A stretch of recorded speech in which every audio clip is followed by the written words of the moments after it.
metaethics is? Why are you dodging?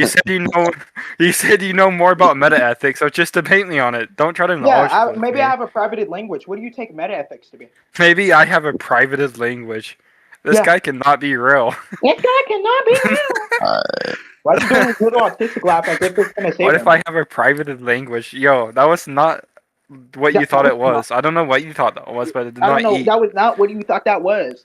That was not what you thought that was. Whoa. Sound like you're congested. I'll What's just going on with affirm you? the type B error theory, if that's okay with you. Wait, you're gonna be a type B air thirst? Yeah, I am a type B error Beautiful. theorist. Then I'll just be a moral abolitionist. What's gonna be your argument for that? What? What? Moral Okay. abolitionism is a view? So, do you want the argument Ian for why we Hinckley? should hold deontic logic? That's a view, no way. What you say? Do you want an argument for why we shouldn't abolish deontic logic within our moral reasoning? Or do you want a sort of different kind of argument? Well, you can do anything you want. Go ahead. Okay, well, if you're going to say you're abolitionist, I'm going to say that you probably mean it in this trick since... Send me your PFP after this, I got you. Yeah, FLO. If you just mean this in this trick sense... You can give an argument. Okay, one of the arguments could be that it is going to be ethically wrong to abolish morality because if we don't have ethics, then we can't blame anybody for any action, which seems to be a cornerstone of human society. What do you mean by ethically wrong? Besides the probabilistic argument. What's going to be... Hold on, I don't know what you mean by probability. I'm not done with my position. What do you mean by... Hold on, I can't understand you. You said for me to give my view. I'm going to try to give it. Somebody measure him? If you don't mute... Wait. FLO, wait, hold on. FLO, just let him finish the view and then give your contention. I can't let him finish the view if I don't understand one of the concepts or the constituents of the morphological sentence. Clarifying question. No, FLO, if you're going to say that we should abolish deontic logic to our moral understanding... I never said this. Hold on, I'm saying that's what moral abolitionists tend to hold. No, that's not what it is. Not from Yes, it is what it is. That is the, more the most bare bones definition. You want me to give you the paper? You want me to give you the paper? Because that's not what Ian You can read, one strange paper. I can send you 20 more on what abolitionism actually is. But most moral abolitionists also tend to be error theorists. Right, they just might want to be type A error theorists, which is just fine. But FLO, I'm confused on how you get past a self-defeating argument. Can somebody put him on mute? Can somebody put a muzzle on this guy? What? Why would I get put on mute? I'm just trying to clarify my view. Can somebody put a muzzle on this guy? No, I just want to. Is he not going to answer the question to the self-defeating cases? Are we moderating? Can we moderate, please? Logic, did I not ask him a question? Logic, can we please moderate? Just want to look, okay? Wait, sorry, I wasn't paying attention. Just... FLO, go ahead. Can you moderate? Can you moderate? Can you put him on mute? Yeah, I can mod now. We're doing talking sticks, so go ahead, FLO. Yes. So obviously, in the paper, from Richard Garner, aka for abolishing morality, this is just a view for which it's going to be a type of moral anti-realist views. So he distincts between, obviously, moral anti-realism comes into two forms: non-cognitivism and the error theory. The non-cognitivist says that we should take moral judgments, and we aren't trying to state the moral facts. The error theorist says that we make moral judgments. We are taking statements about what is objectively bad, right, or wrong. But since there are no moral facts or moral judgments, are uniformly going to be false, then the development of moral anti-realism was first seriously defended by John Mackey. Now, when we're speaking about Richard Garner's paper, and we're speaking about Ian Hinckley and how they were going to coin it, he argues that moral abolitionism has much to recommend. In this sense, he's going to be saying that when you're speaking about moral abolitionism and when you're going to be coining the fucking term, his defense was going to be in the criticism of the moral society. So moral abolitionism is not going to be speaking about the deontic systems. I think you're taking what I said in my Eric debate, which is meta moral abolitionism, which is a whole entire different view from just moral abolitionism, and trying to coin it to this debate, and then trying to act as if it's relevant. I'm not even talking about deontic systems not being relevant to moral systems. And I'm not saying I'm going to be taking that. I'm not saying that I'm not going to be taking that. So I don't know what you're talking about. You're just saying a lot of nothing, a whole bunch of baloney. Your view doesn't even go into anything, and I deny your classical sense of probability. I'm a delusion. So you're going to go ahead and prove that. And what you go ahead and prove, your type of representationalism that you're going to be taking within the interface. Now, I don't think you understand what I mean by representationalism, but I'm pretty sure I'm going to ask you a couple clarifying questions just so you can see Is this guy going to rumble forever? Now, hold on. I'm going to ask you a question. Chill yourself down. Do you hold to identity? Are you going to ask him a question or are you going to ask him a question? Okay, why is I'm going to ask him a question. From me, bro? I said that once and now everyone's stealing it. Okay, that's true. Logic, he has a bunch of questions, bro. so I just want to get to it. Logic, I think he said a lot. So, okay, I'm going to do it base by basis. When you said that, he's responding to a error theorist. Yeah, he might be responding to a type A error theorist, right? Robert Gardner might do that. And so maybe you're just confused on what my view is. But I'm kind of confused on what, like, okay, I know what Gardner style abolitionism is, right? It seems a little confused. But when he says that we should, right, and that we should, like, abolish morality, it seems like he's using some sort of categorical ought there, right? We ought to abolish morality. And so if we ought to abolish morality, I don't really see a reason why. Maybe you want to say that morality doesn't exist and it's a bad thing. That's going to be a different kind of claim. But you could respond to any of those.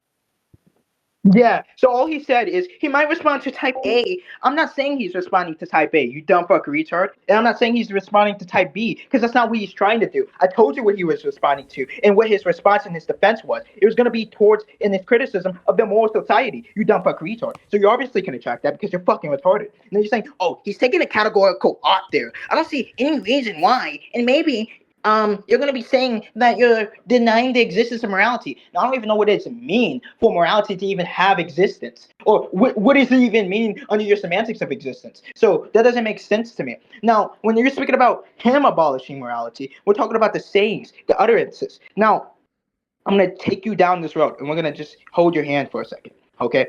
Hopefully, you're understanding this.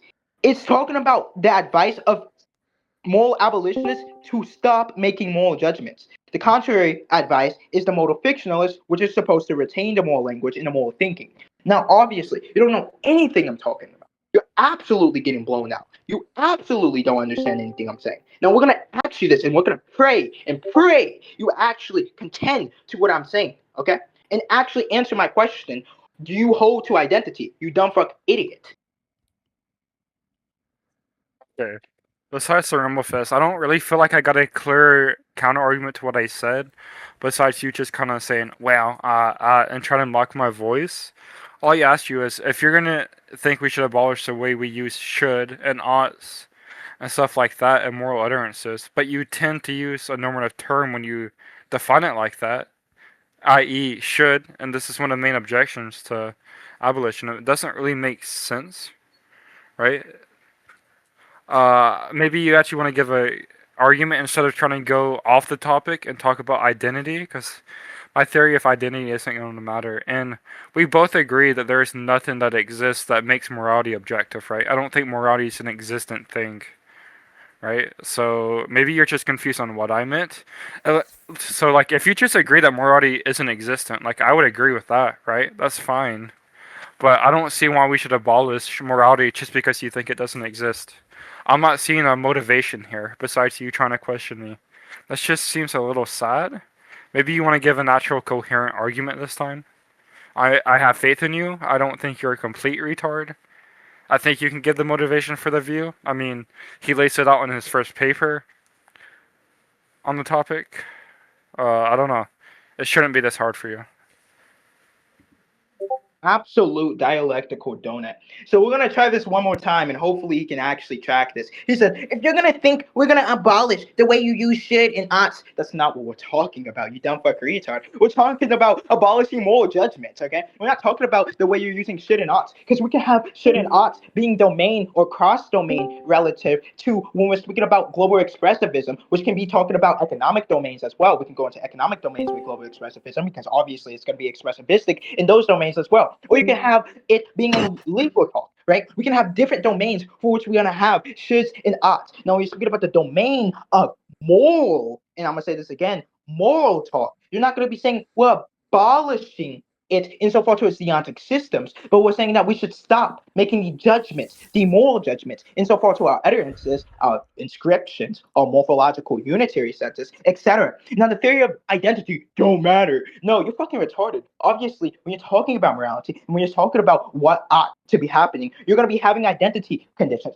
or a non-identity condition when you're going to be speaking about Adorno's case, right? So I might be saying that when you're calculating the quiddity or the very edifice of any type of given semantical closure or semantical sentence that you're going to be having that's going to be syntactically inscripted, you're going to obviously, and I want you to always remember this, obviously be speaking about some conditions for which that thing is going to be identifiable, having a signification or denotation, or maybe the exemplification of manifestation. Now, Obviously, you probably don't know what that is, and I'll go into that in a second.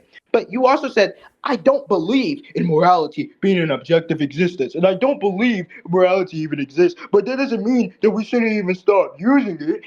Even said that. What the fuck are you talking about, you dumb fuck idiot? I never said its existence or it qualifying for existence or not is going to now speak about its usability. You dumb fuck retard. Now I want you to understand this, you dumb fuck idiot. Okay? Now I want you to contend this. And if you can't contend this, it's bad looks for you. Now you're talking about give the argument. I'm asking you to give an argument for your view, and I put that into question first. Now go ahead, you dumb fuck idiot.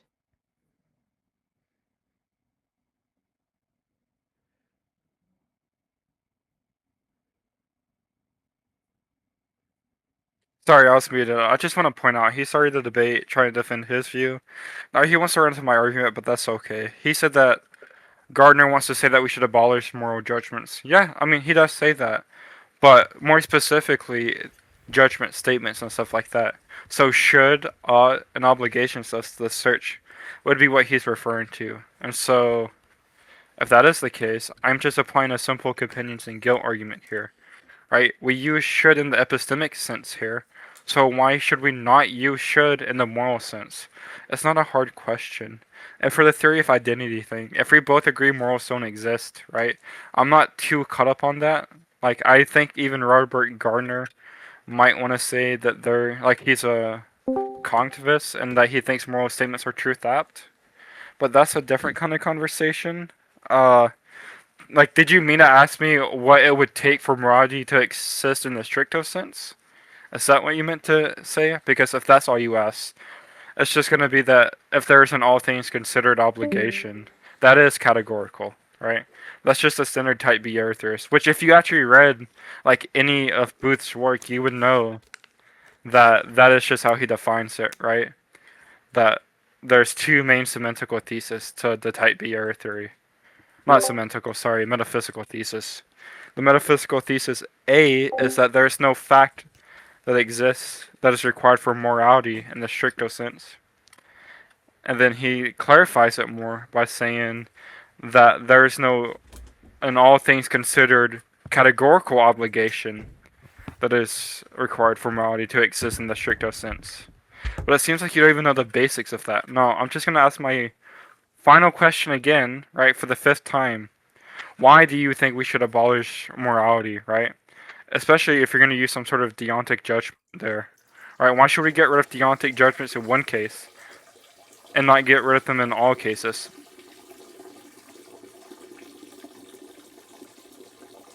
Yeah, this thing is absolutely fucking retarded. Now, hold on. We're gonna just say this. He said Garner said we should abolish moral judgments. I'm glad this retard can actually agree with me because he's looking like a dialectical fucking. Oh, my bad. We're gonna go back to the main point. It seems like somebody called me. This thing has gotten beat on. So if that's the case, he said he's going to bring up case and opinions and guilt, and should in the epistemic sense and should not in the moral sense. He wants me to prove this. Now I told him to give an argument for type B moral error theory, which he said he was going to take. I asked him what's going to be the position that he's willing to defend within the dialogue, and you heard me say this before the debate. So I was asking him to give an argument, patient and advocation for that view, but he dodged it, and he was surreptitiously showing that he was looking bad in the dialectical companion. He was looking bad in the conversation, and obviously getting mauled through the wall by me. Now, understanding this, he said, well, morality to exist in all things consider obligation in a categorical sense. And he was talking about Robert. I don't know why he said Robert when his name is Richard Garner. I don't know why he called him that, but yeah, he was saying that. Well, he was taking morality to exist in that sense. I'll tell him that obviously I'd probably deny that. I would probably say those metaphysical theses, which are saying that no fact that exists requires morality in the strict or the stricto sense or the ipso facto sense. I would probably deny that insofar to when you're speaking about how you're going to have some representationalist account. For that representationalist account, when I mean that that you're going to be starting off with that identity condition. I believe that is going to be presupposing you're having the identity condition for which is going to have the structuralization for which is not going to be virtual. And then you're going to be saying that there's going to be things for which There's no things and all things considered in the obligation sense. But then when you're speaking about that, that seems to have a stratification thesis, which I'm questioning the conditions for all of that. I don't even see why would that hold. I don't see why would that go through. I don't see why would anybody hold to this. Okay, so you're fucking retarded. I don't hold to any of your thesis. I don't hold to type B moral error theory. I want you to give an argument for that. And what do you mean by an argument? Because when you're talking about an argument, I don't understand what's your semantics for an argument. Okay, because you keep on requiring something that doesn't even have exhausted semantic underpinnings that's been obviously encapsulated in your view. You dumb fuck idiot. Now you could try this one more time. Go ahead and speak. I'm sort of confused on what you're trying to get at here. When you say you don't see the justification behind type B error theory, that might be a different thing. But when you say that you don't grant the sort of semantical thesis of type B error theory, and then you go on to use Gardner, who is extremely sympathetic to type A error theory, that seems a little confused. Do you want to clarify there? Is he done with his response? No, I'm just asking for a clarificatory statement. No, I'm saying, are you done with your response? Because I'm going to keep on going. Look, Flo, it's a yes or no question. Are you not sympathetic to type E? I'm a dumbass. Type A error theorist? At least specifically talking. The semantic and metaphysical theses. You done? Are you going to answer yes or no? Are you done? I'm asking, are you done? So I can answer. Flo, just answer the clarifying question, bro. Are you done? It's Beautiful. a yes or no question. Beautiful. No, it's not a yes or no question. It is a yes or no question. It's not a yes or no question. So No, I don't believe Flo, any just to be clear. Put yourself down. Hold on. When I say yes or no, it is a yes or no question. No, it's not. It's not even a hard question. It's an obvious. Put yourself down so I can answer. Okay, see, I told him. I asked him, is he done? And he's going to keep on cutting me. All right. Look, Flo, you said he could speak. He's asking you a clarifying question. Just go ahead and answer the question. It's not that hard. Just answer the question. I'm going to answer the question. What? Now, obviously, he's going to be saying, well, obviously, the moral discourse is going to be in error in the sense that it's going to be presupposing the objective values and they're not going to exist. So they're going to be systematically false in the sense that it's going to be a moral language in which it's going to be useful in that sense. So he's going to be saying replacing moral languages with the non-objectivist account. But in the sense, what Garner is trying to do is, well, obviously, non-objective normative language is going to be speaking about the expressions of the attitudes and the policies of the commitments that you're going to be having. That's why his main book, In Beyond Morality, 1994, back in 1994. I'm pretty sure you know that, but hopefully if you read on him, he's speaking about how we should abandon the belief in the objective moral truths in that sense. So in this sense, he's going to be an error theorist in some sense, but I'm not going to say he's going to be, in my sense, I'm not going to say I'm going to be fully compatible with a type A theorist. I'm going to be taking a little bit of his content, so a little bit constituents of his view of abolishing morality, and I'm going to construe it into a different type of revisionist type of classification on this sense. Okay, so I don't know what you mean by type A error theory. If I'm fully exhausted for that, I'm not even sure if you can fully encapsulate that, because I might have like a Adorno account and just say, well, you're going to have the non-identity features and you're going to have that which is going to be referring to that which is not going to have an identity, for which it's not going to be encapsulated, because there could be an infinite amount of descriptions or entailments or details about that given thing, for which is not going to actually ever encapsulate the fullness of that very concept. So I'll take an Adorno account and just say it's going to be transitional. Go ahead. Don't know if that really responded to anything I said. It just kind of rumbled for a second. And just because, you kind of said that you did take to the semantical thesis, that when we refer to morality, we tend to use them in a strict sense, right? And so if that is the case, and you are sympathetic to that, you would still have to answer the self-defeat cases, which it doesn't seem like you have done that. And morality in the strict sense is, generally understood that, as the, I don't know, the typical, robust naturalist, not naturalist account, non-naturalist account. And so I'm still a little confused. But you did say that. I just want to clarify that for the VC. Do you just want to go to conclusions? Because it seems like you're not doing really well here. You haven't answered any of the questions I've asked of you. You just keep running away and trying to run away from the self-defeating case. Using should. Yeah, I mean, Quirina's objection is against robust non-naturalist. Robust naturalism is non-naturalism, but that's okay. But But do you just want to go to conclusions? Beautiful. No, I don't. You can go ahead and go on mute. Muzzle yourself again. Now, Well, understanding this. Well, think muzzle we've yourself. gone here. Monkey. Yo, Logic, go ahead and put a muzzle on this guy. Okay. He's not looking good in the conversation. He's obviously getting bitched. He's obviously not understanding that I actually answered the question. I told him I wasn't a fucking type A moral atheist, right? I told him I was going to be a revisionist, and I'm going to be taking some constituents of Richard Garner's view. But it doesn't mean I'm going to be encapsulating the full view in the sense of the classical sense, okay? I told him that. And I breaking up an Adorno account against what he was saying. And then he was talking about, oh, well, there's going to be these critiques of this robust, non-natural. My nigga, I told you I'm not even going to be holding towards these things for which is going to be able to be critiquable in the first place. I don't know what you're speaking about. You're not making sense. You're getting bitched. Fuck, you're getting bitched. You're so bad. Now, go ahead and do me a favor. Respond and actually understand this. If you don't, we can go to conclusions right now. Okay, just to be clear, you didn't give an argument. You just, like, kind of ad hommed there, but that's okay. You still have to answer to the self-defeating cases if you're going to say that we should abolish morality and therefore, like, the deontic judgments or, like, logic of morality, right? That we should abolish judgments, moral judgments. Like, if you're going to say that we should do it in this case, why should we not do it in other cases, right? This is just going to be a very basic companions and guilt argument. Now, I agree. Like, we can go to conclusions. This was just kind of sad for you. You didn't answer anything. You kind of rambled the whole time. And just overall, you're a very sad debater. Is he done?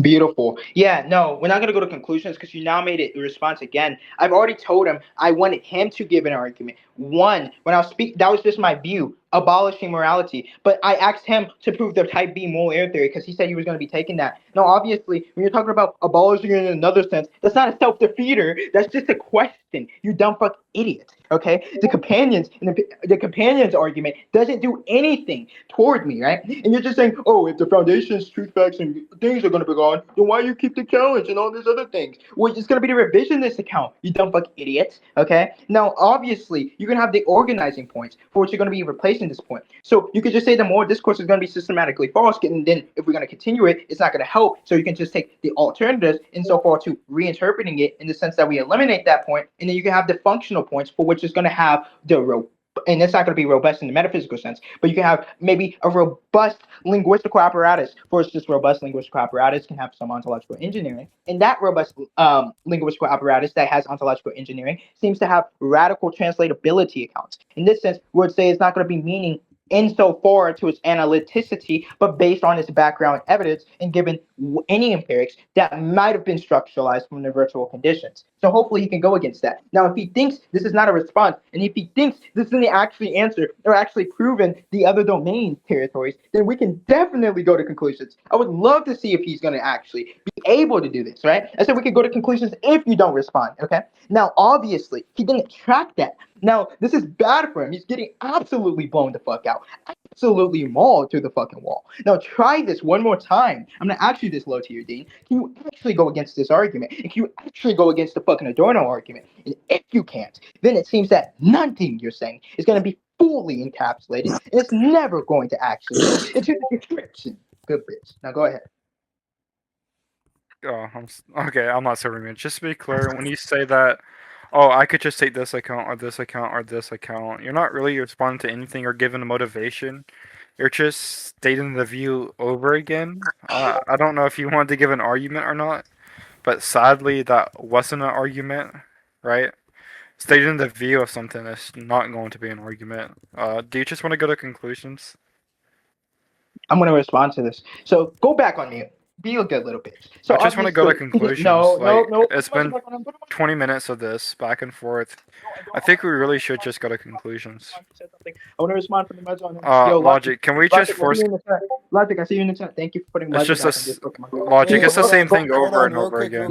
Flo, wait, Flo, if you think you're doing good, then why don't you want to move to conclusion?